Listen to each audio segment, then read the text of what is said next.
ஆதி அன்னையே ஆதி அன்னையே தேவதேவி எழுக, தேவதேவியே மூன்று தேவியாய் நாளும் நாளும் வருக. குருவடி சரணம், திருவடி சரணம். ஓம் சக்தி.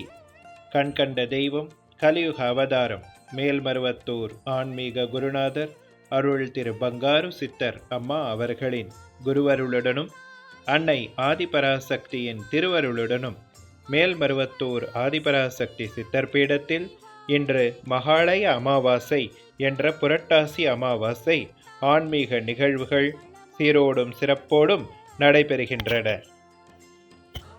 அதிகாலையில் நடைபெற்ற அன்னை ஆதிபராசக்திக்கு சிறப்பு அபிஷேகத்தை தொடர்ந்து அன்னை தங்க கவசத்தில் பக்தர்களுக்கு அருள் பாலிக்கிறார்கள். பங்காரு என்றால் தங்கம் என்று பொருள்.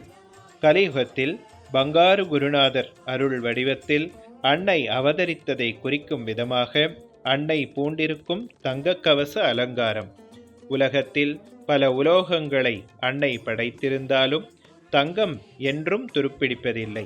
அதுபோல அன்னையிடம் பற்று வைத்த ஆன்மாக்கள் உலக மாயை வலைகளில் துன்பப்படுவதில்லை. இதை குறிக்கும் விதமாகவோ என்னவோ அன்னை கொண்ட தங்க கவச அலங்காரம் தன்னை காண்பவர் அகக்கண்களுக்கு விருந்தாகவும் கருத்திற்கு மருந்தாகவும் விளங்கும் அன்னைக்கு நித்தம் நித்தம் ஒரு அலங்காரம் நாளை முதல் நவராத்திரி விழாவின் பொருட்டு துவங்கும் நல்வேளையில் இன்றைய தினம் தன் சொந்த உருவத்தில் சுய ரூபத்தில் அம்மா தருகிறாள் ஆதிபராசக்தி அலங்காரத்தில் அருட்காட்சி. அம்மா தாயே அருள் புரிவாயே ஆதிபராசக்தி